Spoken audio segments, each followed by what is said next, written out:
Inscreva-se no nosso canal, deixe seu like e ative o sininho para receber as notificações. Vamos à palavra de Deus. No Evangelho de Jesus Cristo, segundo escreveu Marcos, no capítulo de número 10, versículo 17 em diante. Marcos, capítulo de número 10, e o versículo 17 em diante. Desde já eu também quero agradecer a Deus pela vida do corpo eclesiástico do Senhor na nossa igreja. Não vou denominar por posições, mas é algo que vem sendo atribuído como mensageiros de Cristo, e eu louvo a Deus pela vida desses mensageiros que têm levado uma voz para ser ecoado, irmãos? E a gente sabe que tem muitas pessoas ainda que não ouviram o Evangelho de Deus, o Evangelho da salvação, e nós, como voz no deserto, nós estamos clamando como mensageiros de Cristo. Então, todos encontraram? Amém? Glória a Deus. Então vamos ler. Versículo 17 do capítulo 10 de Marcos. Pondo-se Jesus a caminho, correu um homem ao seu encontro e, ajoelhando-se, perguntou-lhes: Bom mestre, que farei para herdar a vida eterna? Olha a pergunta do homem, mais uma vez. Bom mestre, que farei para herdar a vida eterna? Jesus lhe respondeu, ou respondendo-lhe Jesus: Por que me chamas bom? Ninguém é bom senão um que é Deus. Sabes os mandamentos? Jesus fez essa pergunta àquele homem. Não matarás, não adulterarás, não furtarás, não dirás falso testemunho, não defraudar ninguém, honrar a teu pai e a tua mãe. Então ele, o homem, respondeu: Mestre, tudo isso tenho observado desde a minha juventude, ou desde a minha infância. E Jesus, fitando os olhos nele, Jesus fez o quê? Jesus o amou e disse: Só uma coisa te falta. Vai, vende tudo o que tens, dá aos pobres e terás um tesouro no céu. Então vem e segue-me. Ele, porém, contrariado com esta palavra, retirou-se triste, porque era dono de muitas propriedades. Então, Jesus, olhando ao redor, disse aos seus discípulos: Quão dificilmente entrarão no reino de Deus os que têm riqueza.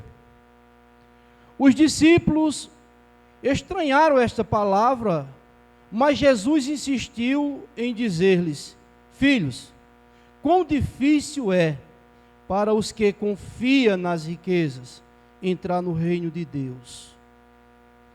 E é mais fácil passar um camelo pelo fundo de uma agulha do que entrar um rico no reino de Deus. Amém? Só até aqui. Louvado seja o nome do Senhor Jesus Cristo. Olha, irmãos, numa leitura em seguida, a gente pode até estar achando ou dando a entender que Deus, ele não quer que ninguém seja próspero, não é? Que Deus, ele critica quem é rico. Deus, ele não se alegra, o reino de Deus não é para os ricos, mas não é bem isso que a Bíblia está dizendo. A Bíblia diz que é aquele que se apoia em suas riquezas, é aquele que confia verdadeiramente em seu dinheiro, em sua fortuna, em seus bens. Bom, essa é uma mensagem, irmãos, essa é uma mensagem que talvez seja contrário do que hoje nós estamos vivendo. Hoje nós estamos vivendo num mundo que é mais fácil você realmente chegar para algumas pessoas que têm bastante conhecimento e perguntar: como é que eu faço para ser rico? Como é que eu faço para ser próspero? Como é que eu eu tenho uma desenvoltura para ter habilidade em fazer aplicações para adquirir algum bem? A pergunta desse jovem foi uma pergunta muito interessante, né? A gente olhando, ele chega no meio de uma multidão, aonde Jesus Cristo estava, e de repente ele chega ali com uma pergunta que: bom mestre, o que é que eu faço para herdar a vida eterna? Esse homem, ele era um comerciante. Esse homem era um homem granjeador, né? Pessoas que granjeiam, sabem fazer as suas aplicações. Então, eu quero aqui trazer, irmãos, 3 pontos aqui para nós meditarmos um pouco e extrairmos um pouco desse texto que nós acabamos de ler. Amém? Glória a Deus. Uma pergunta essencial. Esse é um dos primeiros pontos. Uma pergunta essencial. O homem faz a pergunta mais importante de todas: o que devo fazer para ser salvo? O que devo fazer para ser salvo? Não é interessante, irmãos, hoje você vê alguém perguntando sobre isso? O que devo fazer para ser salvo? Alguém simplesmente acha ou concorda que é simplesmente vir aqui na frente, pedir para a gente fazer uma oração e está tudo bem, seu problema está resolvido. Jesus mostrou a sua necessidade, e a necessidade que Jesus Cristo mostrou foi a espiritual. Jesus, ele viu, ele fez uma aplicação e mostrou para ele, mostrando a natureza em que ele estava ali, o coração dele estava aplicado. Jesus disse: tu entendes o que diz os mandamentos? Ou você já leu os mandamentos? O que é que diz os mandamentos? E ali começa a falar de um por um. Mas Jesus, estrategicamente, o Senhor Jesus Cristo deixa um sem falar. E ele ali claramente diz: tenho observado todos eles, desde a minha juventude. Olha, Jesus aqui mostra: não adulterarás, porque tem muitas pessoas que pensam que o que leva a pessoa para o inferno é simplesmente um adultério, e não é.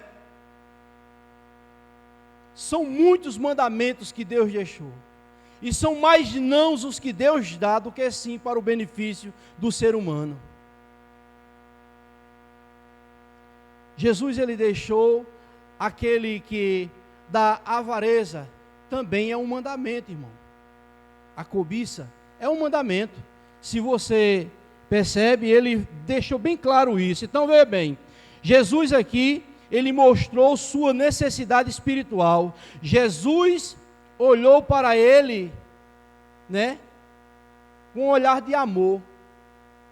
Jesus não olhou com um olhar de rejeição, Jesus olhou para ele com um olhar de amor, né? Um homem faz uma pergunta, e essa pergunta é tão crucial, né, o que devo fazer para ser salvo? Jesus viu a sua sinceridade, a sua humildade. Ele se ajoelhou-se quando veio perguntar isso a Deus, o que deveria ele fazer para ser salvo. Tudo isso Jesus viu. Tudo isso Jesus viu. Apesar de tudo, irmãos, falta-lhe uma coisa. O que lhe faltava para aquele homem? O que era que faltava para aquele homem? Aquele homem, ele era rico e tinha tudo o que ele queria. O que ele quisesse possuir, ele poderia, porque a Bíblia está mencionando que ele era um homem que tinha muitas posses, muitas possessões, né?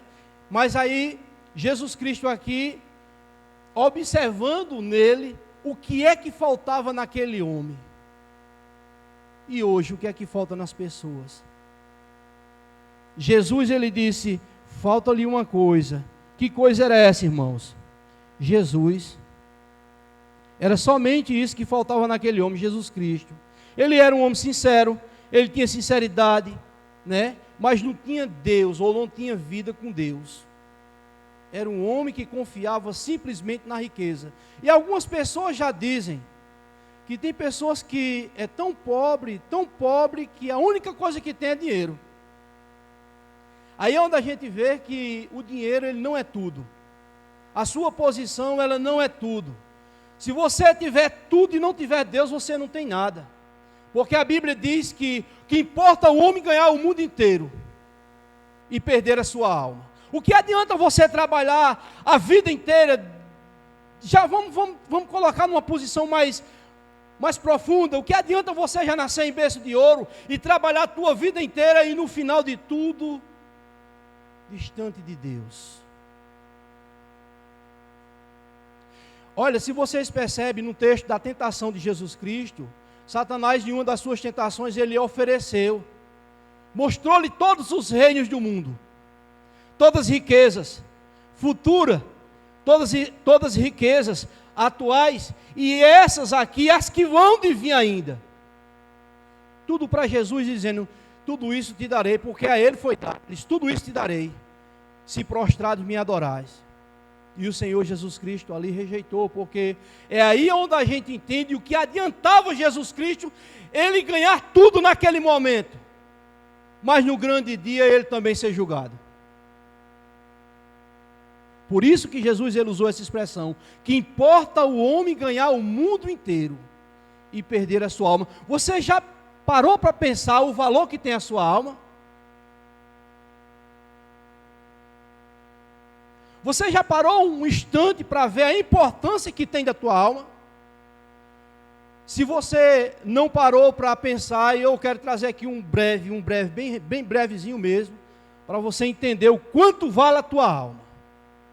A tua alma, ela vale 24 horas de tentações do inimigo e pratos vantajosos que ele coloca na tua frente, para tentar te desviar dos caminhos do Senhor, e você morrendo no ato, você ir contra ele. A tua alma, ela vale um dia de prazer que o inimigo ele oferece a você constantemente e apresenta a você aquele deleite maior do mundo, que é um prazer insaciável. Mas você é simplesmente um prazer momentâneo. Morreu, já sabe para onde vai. Eu quero dizer o quanto vale a tua vida. É 24 horas Satanás, irmãos, tentando, maquinando contra a sua vida, tentando te destruir. Isso é o que vale a tua vida. Eu vou dizer o que vale a tua vida. A tua vida valeu a morte de uma pessoa, e essa foi uma morte de cruz, foi Jesus Cristo. Eu vou dizer o quanto vale a tua vida vale o sangue e o sacrifício que ele fez. Andando em ruas estreitas, em pedras pontiagudas, e ele andando com a cruz pesada, isso vale a tua vida. E foi isso que Cristo ele fez por mim e por você, o quanto vale a tua vida. E há muitas pessoas achando que não vale nada. E há muitas pessoas vivendo no mundo a qual nós estamos vivendo, achando que sua vida não tem valor. Porque talvez a sua situação social não é a que corresponde com o globo da terra ou o patamar que eles querem que você esteja. Mas eu quero dizer para você que tanto faz ser um rico como um pobre. Se você tiver Deus, você tem tudo. Se você não tiver o Senhor, você não tem nada.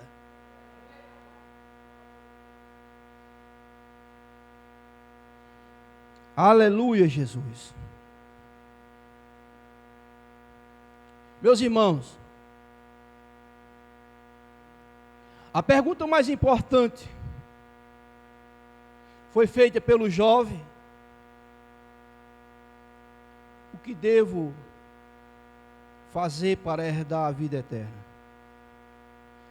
Esta pergunta também os discípulos fizeram, quando aquele jovem rico se afastou de Jesus Cristo. Triste, né? Porque ele esperava uma resposta mais satisfatória. Talvez ele esperasse dizer, não, você tem que... Talvez no céu tenha um pedacinho lá e você pode comprar. Não sei se vocês já viram, existe uma denominação, Brasil afora, a qual, de pessoas que pregavam dizendo que você tinha que depositar um valor X para ter um pedacinho do céu reservado para você quando você partisse. E tem muitas pessoas, irmãos, que acreditam, certo? Tem muitas pessoas que acreditam nesse tipo de doutrina. Assim também fazia outra denominação, a qual também não compete estar falando sobre isso, porque nós não viemos aqui, eu não vim aqui, jamais eu quero aqui chegar aqui e estar falando de denominação. Venho pregar a Cristo, porque afinal de contas nós somos mensageiros. Amém. Então Cristo é o que nos importa. Amém? O questionamento desse homem. Ele era um homem rico, irmãos, e respeitado. Aquele homem ali, pela sua situação, a sua posição social, ele era um homem rico, né? No versículo 22 está bem claramente que ele era um homem de muitas possessões ou muitas propriedades. Era um homem bastante rico. Era também, irmãos, exemplar em sua conduta. Pois se você percebe, não foi pelo fato dele não aceitar aquilo que Cristo ele pôde oferecer, que ele não era uma pessoa de uma boa conduta, porque Jesus Cristo, quando ele fez a pergunta a ele, tu sabe o que é que diz os mandamentos? E então você vê a linha de mandamento, porque na época era muito difícil de cumprir, mas ele olhou e disse, eu tenho observado, ou seja, eu tenho praticado, certo? Eu tenho praticado isso desde a minha infância, né? Então, quando um homem na sociedade, ele tem as características que esse homem aqui, ele faz a aplicação sobre ele mesmo, você vê que é um homem de qualidade. Você já imaginou um homem respeitável, né, que sabe entrar e sabe sair? Você já imaginou um homem confiável que compra e paga, ele é honroso com seus compromissos? Você viu aqui um exemplo que é louvável, né? Perante Deus, o nosso presbítero Carlos aqui, ele chegou aqui parabenizando a mãe dele, beijou a mãe dele e disse claramente aqui, mãe, a senhora sabe, e que eu tenho dito várias vezes que te amo, isso é honrar pai e honrar mãe. Então isso é louvável perante a sociedade e perante Deus. Então você vê que muitas qualidades esse homem aqui usou, ele disse que era observador disso. Mas eu quero dizer para vocês que não adianta você ser um homem educado, não adianta você ser um homem bom, não adianta você ser um homem honesto, não adianta você ser tudo isso que ele falou, se o principal você não tem, Cristo na sua vida. O principal é Cristo na nossa vida, é você ter Ele como seu Senhor, é você ter Ele como seu Salvador, é você reconhecer o sacrifício que Ele fez por você. Tudo isso por amor, irmão. Tudo isso por amor. Ah, irmãos, eu queria aqui dizer para você, se a humanidade soubesse, se a humanidade ela visse pelo reflexo de pelo menos 5 segundos, daqueles que partem sem Cristo, o sofrimento que é. Jesus deixou expresso claramente nas Escrituras a respeito de um homem que tinha muitos bens e deleitava-se regaladamente, todos os dias se banqueteava, ele desfrutava do que ele tinha. Mas um dia ele partiu, e a partida dele foi sem volta. Mas aí aquele homem almejou, aonde ele estava, a situação que ele se encontrava, ele almejava, pelo menos que alguém, pelo menos molhasse a ponta do dedo em uma água e trouxesse para refrescar a língua. Será que isso é tormento? E isso aí não é momentâneo, isso aí é eterno. Isso aí não é uma coisa de, porque alguém pode passar por uma pena, alguém pode levar uma cadeia e passar 10, 30, 20, 40, 50 anos, mas um dia ele pode sair e ter toda a liberdade de desfrutar de tudo que você desfruta. Mas partindo sem Cristo, irmãos, a Bíblia diz que partindo daqui, parte para o juízo. Aleluia, e aí não tem esse negócio de revogado. Deixa eu voltar. Assim foi o pedido daquele homem, Jesus Cristo testemunhou sobre essa palavra. Pediu para voltar, ressuscitar para dizer aos irmãos que ele tinha 5, ele até lembrou quantos irmãos tinha, para dizer para eles, para que eles mudassem de posição, de situação, de vida. E a resposta de Jesus na palavra diz, Abraão olha para ele e diz, olha, só que tem um problema. Há um abismo muito grande E se você entende o que é o abismo, você sabe que é um buraco escuro, e muito grande, e profundo, é abismo. Quem está aqui não pode ir para aí. E quem está aí não pode vir para cá. Olha só. Mesmo que o coração de Abraão gerasse o desejo de querer isso, mas eu não posso porque é uma barreira, é um buraco muito grande. Se eu for, não posso voltar para onde eu estou, não. E você não tem condições de vir para cá. Você percebe, irmãos, você consegue imaginar a distância do homem, o quanto ele se encontra de Deus quando ele parte, sem Cristo? Jesus botou essa escada, esse escape, essa ponte, para nós alcançarmos novamente, irmãos, aquilo que no princípio nós perdemos, a comunhão com Deus, o relacionamento com Deus, o amor ali com Deus, o amor ágape de Deus. Nós estávamos afastados, totalmente afastados, e Deus, no seu plano infinito amor, Ele agora oferece para tentar trazer de volta, para tentar ligar de volta, mas aí depende não mais de Deus, porque o que Deus pode fazer por você, Ele fez. Depende agora de nós. Depende de nós.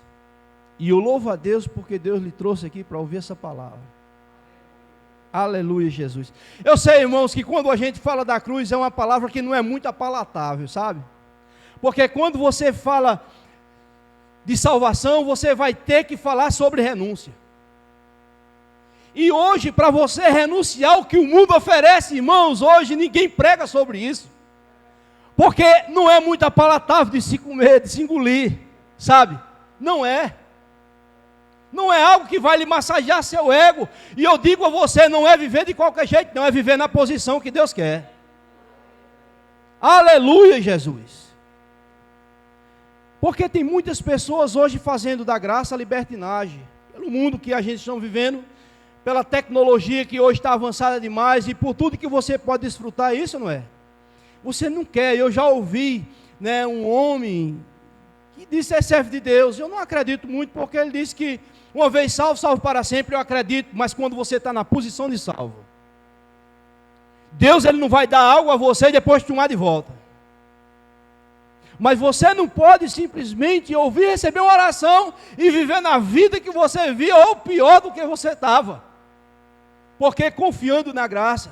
O apóstolo Paulo, ele fala em sua carta que quando ele dá a declaração de como a gente vivia a respeito do pecado, né, e o que Cristo fez, ele diz: eu posso pecar mais para que a graça seja mais abundante? De modo nenhum. Não. Você já conheceu a graça? Abraça a graça. Segura a graça. Agora a graça te oferece a salvação, mas você tem que viver diante da graça, que é Jesus Cristo. Tem uma postura, tem uma regra, tem um mandamento. Tem isso, irmãos. É por isso, meus amados irmãos, que hoje nós estamos vivendo uma degradação espiritual nas igrejas. Por quê? Porque no dia de domingo você sair de sua casa para dizer, você tem que renunciar. Você, para andar com Cristo, você tem que renunciar o mundo. Jesus Cristo aqui disse: olha, você venda tudo que você tem. O que era que ele tinha? Riqueza, tinha posse. O que isso impedia dele andar com Cristo? É certo que os discípulos do Senhor Jesus Cristo que falam: Senhor, e quem pode ser salvo? Certamente Pedro era rico. Diante dessa palavra que o Senhor aqui falou, quem é que pode ser salvo? Quem é que pode ser salvo? Era como que se Pedro deu a entender que só quem podia ser salvo era quem não tinha nada. Não.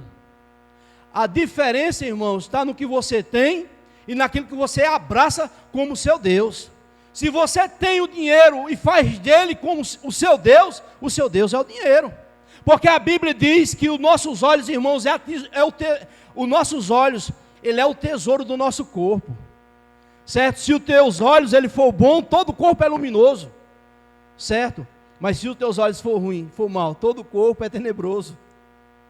E aonde estiver os teus olhos, aí está o teu coração.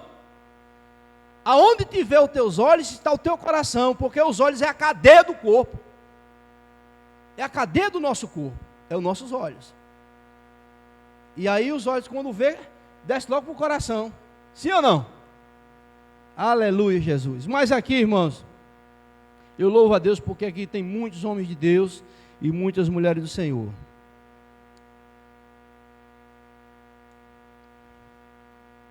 Glória a Deus. Irmãos, quem pode ser salvo? Não é interessante essa pergunta? Quem pode ser salvo? Esta pergunta decisiva os discípulos fizeram ao Senhor depois que o jovem rico, abandonou. No versículo, eu quero que os irmãos acompanhem, se assim puder, no versículo 23 e 24. Então, os irmãos que estão sem Bíblia, querendo acompanhar aqui, o nosso irmão está trazendo aqui, olha. Então, Jesus, olhando em redor, disse aos seus discípulos: quão dificilmente entrarão no reino de Deus os que têm riqueza. Versículo 24.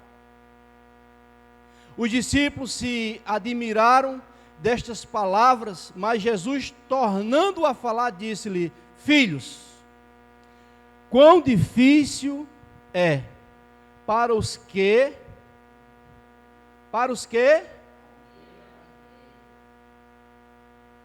a Bíblia vai dizer lá em Jeremias que maldito o homem que confia no homem. Isso muitas pessoas às vezes até interpretam mal.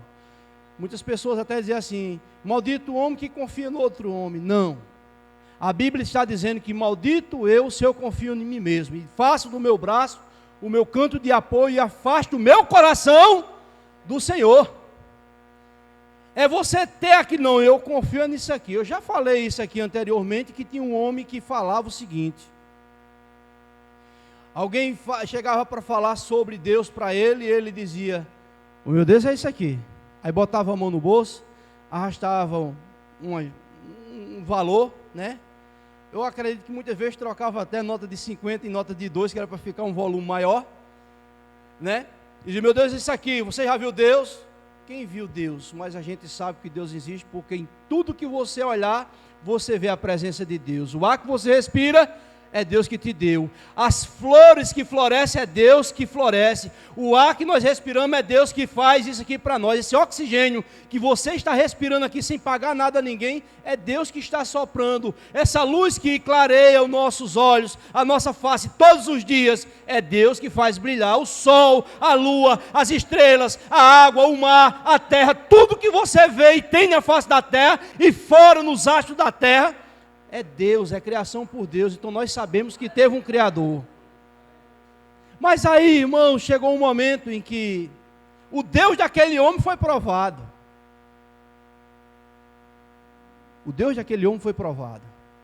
E aí sobreveio ele uma enfermidade, a qual essa enfermidade ele agora gasta o que ele tinha, que era o que ele confiava, o que ele fazia o ponto de apoio, o braço de apoio. Ele gastou o que ele tinha e o que não tinha. Depois fizeram até uma cota para ajudar em cirurgias para ele. Ele não ficou tão bom, não. Você está entendendo? O Deus dele acabou. Irmãos, bom é a gente ter Deus, que independente, existem muitas situações que tem doenças que às vezes aparecem em pessoas, que os médicos desenganam, que a família está desenganada, que os parentes estão desenganados, e ali chega aquela pessoa e diz assim: só Deus é quem pode reverter o quadro. Aí Deus, escutando isso, porque Deus ele não está tão longe, mas ele está tão perto da gente, Deus diz: aí sim, meu filho, você está agora confiando em mim. Aí sim, filho, você está confiando em mim, desde que eu agora vou fazer a minha cirurgia em você, sem usar bisturi.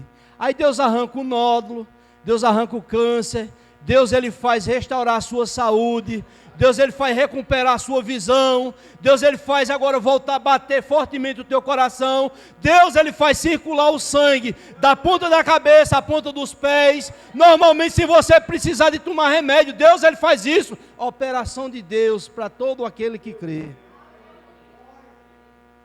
Nós temos muito testemunho, irmãos, de pessoas aqui que chegou com nódulo, com câncer, certo? Com câncer.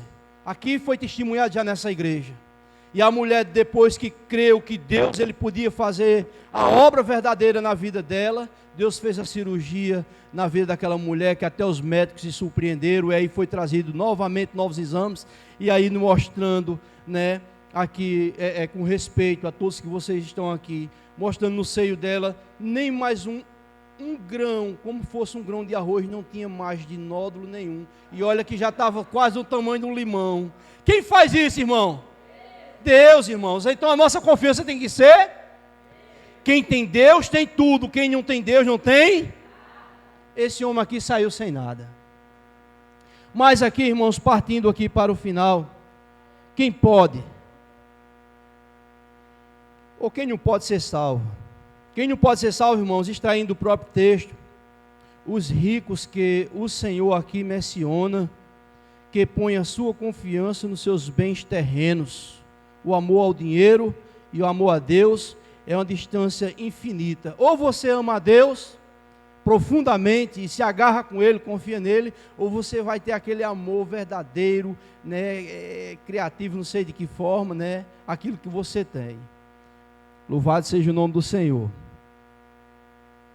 Quem não pode, irmão, ser salvo? Aqueles que se considera rico de justiça, né, de justiça própria, como os fariseus, confiava nas suas orações e jejuns, né?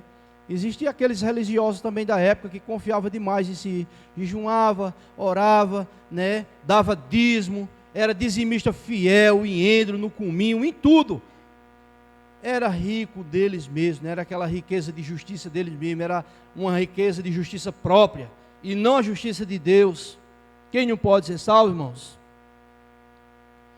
Os que não desistem conscientemente, aqueles que não desistem conscientemente do seu pecado, aquele que sabe que está errado, mas ainda continua, aquele que diz: rapaz, isso aí não está certo, não, mas eu continuo. Aquele que você está dizendo: meu irmão, tu não sabe que isso aí vai te levar para o inferno, não, mas continua. Isso aí é um pecado consciente, é você fazendo, sabendo que é errado, é o pecado consciente. Porque existe aquele pecado que você faz, comete, que você, não, acho que não foi, né? Mas existe aquele consciente. Se você sabe que isso aqui, por isso que quando diz assim, não furtarás, quer dizer, é um ato consciente. Se eu vou pegar isso aqui que não me pertence, eu estou sabendo que não é meu. Isso é um ato consciente. Isso é um ato consciente, certo? Só um exemplo. Quem não pode ser salvo, irmãos? Quem não aceita Jesus Cristo. Lá em João capítulo 1, versículo 11 está escrito, certo? Aqueles que não valorizam a salvação. Lá em Hebreus capítulo 10, versículo 26, lá em Atos capítulo 4, versículo 12, lá em Isaías capítulo 30, versículo 9. Esses quem, né, não pode ser salvo. Quem pode ser salvo, irmãos? Todo pecador pode ser salvo. Abra comigo rapidinho aí, lá em 1 Timóteo capítulo 1, versículo 15. Louvado seja Deus. E aquele que achou pode ler alto, em alta voz.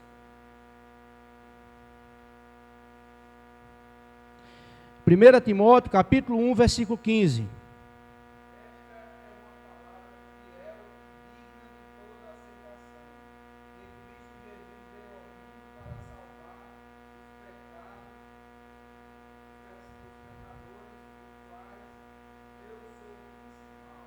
Olha só, quem disse isso? O apóstolo Paulo. Ele disse: eu sou um dos principais. Paulo, ele chegou a uma ocasião que ele disse: eu não sou digno de ser chamado discípulo de Cristo, nem discípulo, porque perseguiu e torturava a igreja de Cristo. Aleluia, Jesus. Quem pode ser salvo, irmãos? Cativos pode ser salvo. Lá em Isaías 61, versículo 1. Isaías 61, verso 1. Diz o quê? O Espírito do Senhor Deus está sobre mim, porque o Senhor me ungiu, disse o Senhor, para pregar boas novas aos mansos, enviou-me a restaurar os contritos de coração e proclamar liberdade a quem? E a abertura de prisão aos presos. Só Jesus Cristo veio fazer isso. Então, aqueles que são cativos, Deus, Ele pode, irmãos. Deus, Ele tem maior alegria de pegar aquele que está ali, aprisionado no pecado, vivendo uma vida dissolutamente, e Deus entrando na vida dele e entrar com salvação, e ele ser uma bênção para a glória de Deus. Amém? Glória a Deus, louvado seja Deus. O homem, né, aqui tem também. E também o homem honrado como Nicodemos, né? A gente sabe da história de Nicodemos, capítulo 3. Então, Deus, Ele está, irmãos, para salvar todos aqueles que buscam a Ele com sinceridade e com amor. Olha, você tem, quero fazer aqui 1, 2, 3 perguntas, e essas perguntas são importantes para nós finalizarmos. Primeiro, você tem de fato, escute, você tem de fato dado a importância para a sua salvação?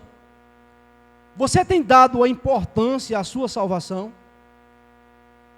Ou leva a salvação como uma coisa rotineira, como uma coisa assim que... É uma pergunta, irmãos, que é para nós sair daqui mastigando isso. Será que eu estou dando, né, a importância ao que Cristo fez por mim na cruz?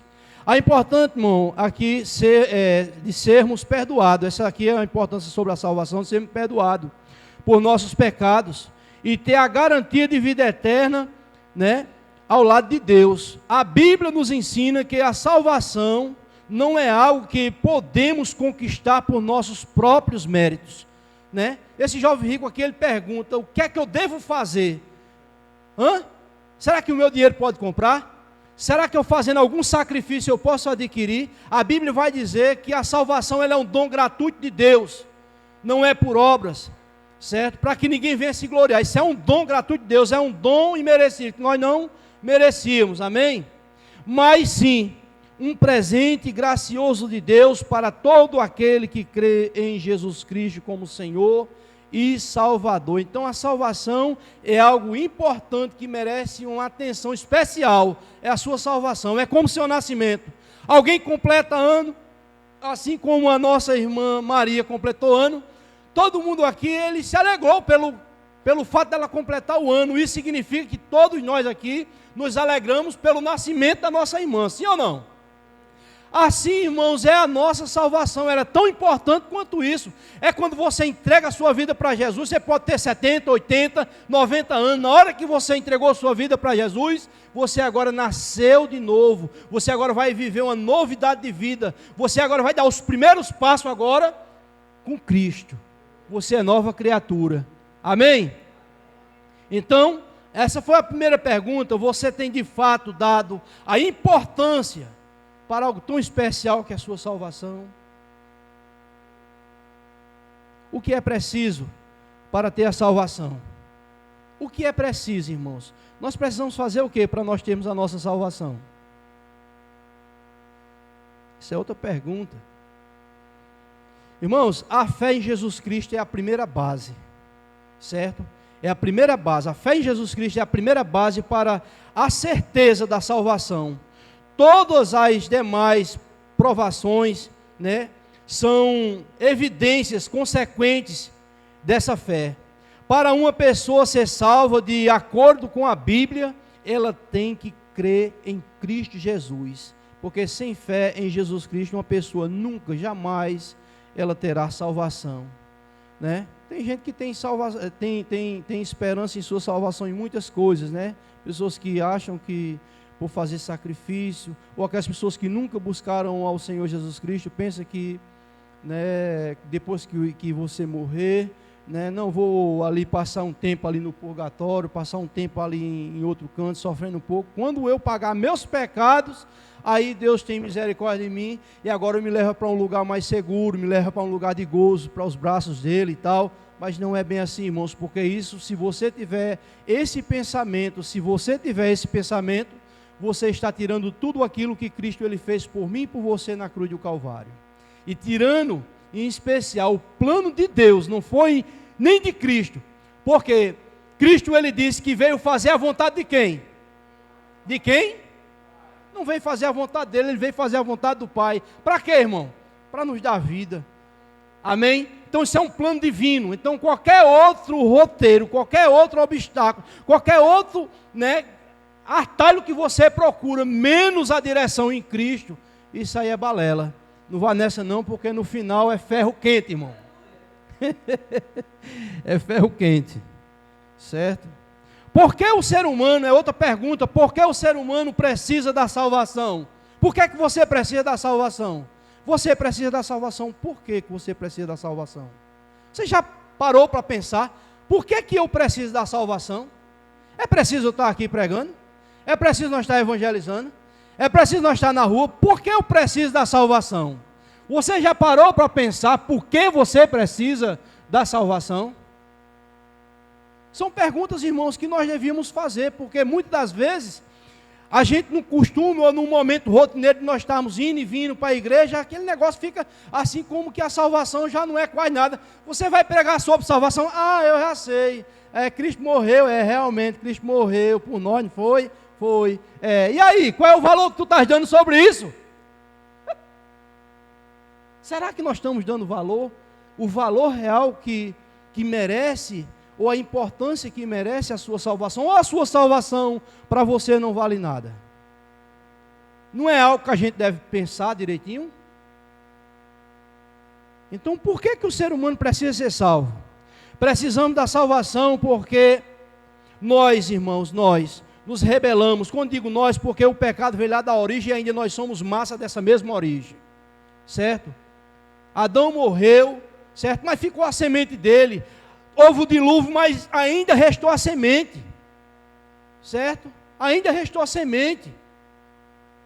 Ainda restou a semente de Adão, do primeiro homem. Porque poderia ter acabado, aniquilado tudo, se até Noé tivesse partido e Deus gerasse outro. Mas não, ainda ficou aquela descendência. Aí foi progredir novamente a população que hoje existe no globo da terra. Que foi, que está e ainda que vem. Ainda há semente. Então,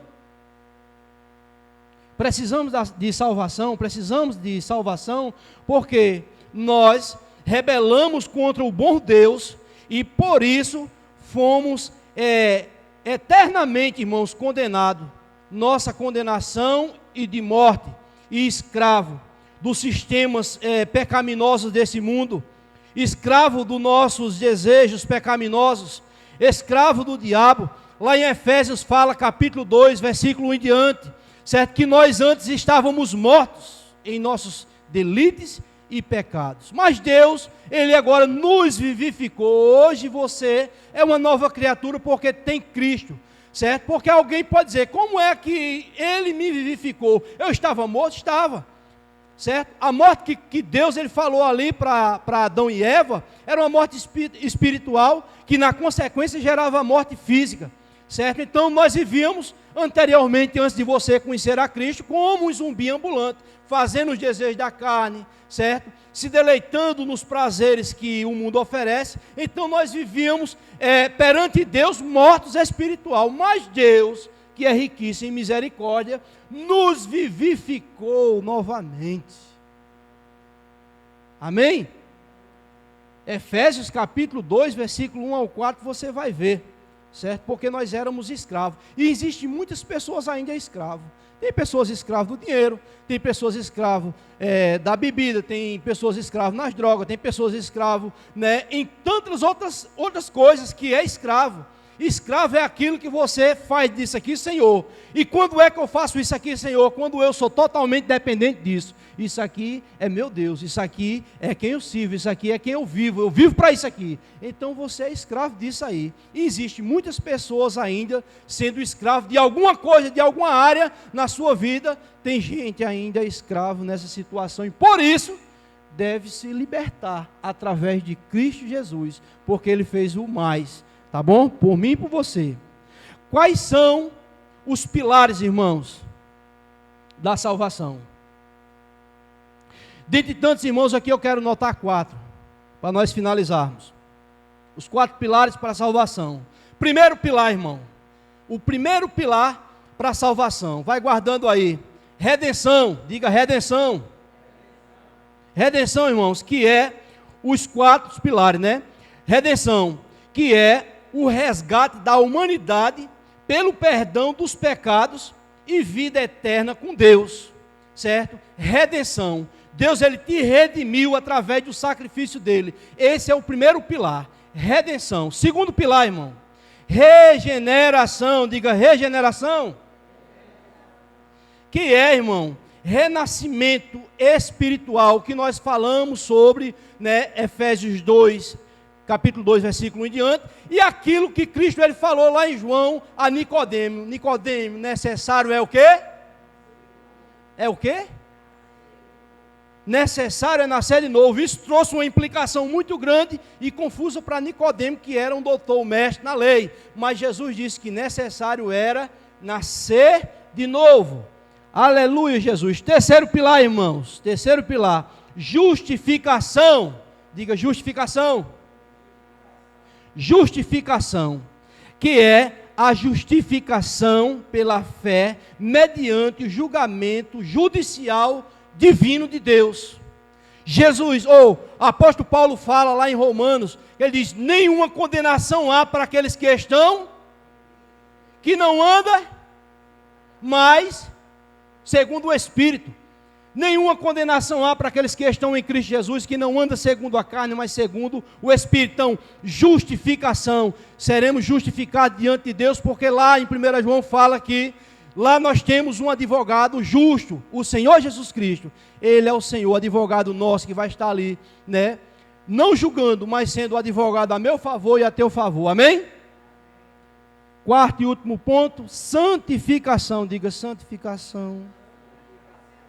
Que é ser separado para Deus, ou por Deus. Para quê, irmãos, você é separado para Deus? Eu e você, nós fomos separados para Deus para fazermos as boas. Eu agradeço essa oportunidade no nome de Jesus Cristo.